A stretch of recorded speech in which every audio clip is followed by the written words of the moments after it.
Power connectors. Every motherboard requires dedicated connections to the power supply to distribute electricity to the various components. While the expansion slots and memory banks handle data, the power connectors ensure everything has the electrical fuel it needs to operate. The main 24-pin connector.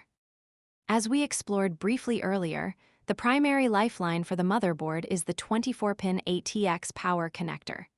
This massive block delivers 3.3 volts, 5 volts, and 12 volts directly to the main circuit board.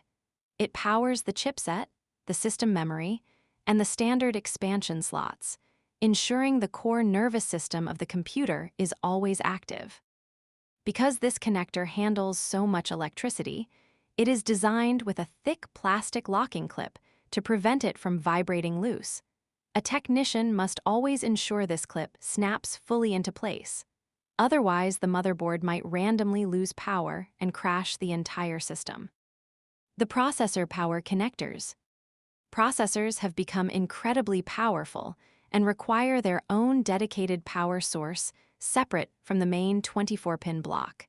This is where the 4-pin or 8-pin EPS 12-volt connectors come into play.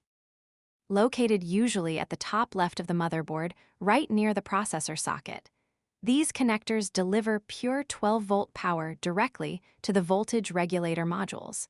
These modules clean and step down the voltage before feeding it directly into the central processing unit. A standard office computer might only need a single 4-pin plug, but high-end gaming motherboards often feature an 8-pin plus an additional 4-pin socket to handle massive power draws during heavy workloads.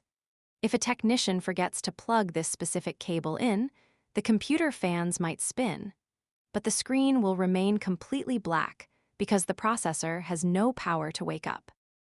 Cooling fan power headers. Keeping the system cool requires power for the fans.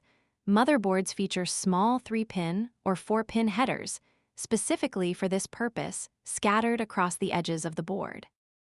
A 3-pin header provides basic power and a speed sensor so the motherboard knows how fast the fan is spinning, while a 4-pin header adds a pulse width modulation signal. This extra 4th pin allows the motherboard to intelligently adjust the fan speed based on the current temperature of the processor, saving energy and reducing loud fan noise when the system is simply browsing the web.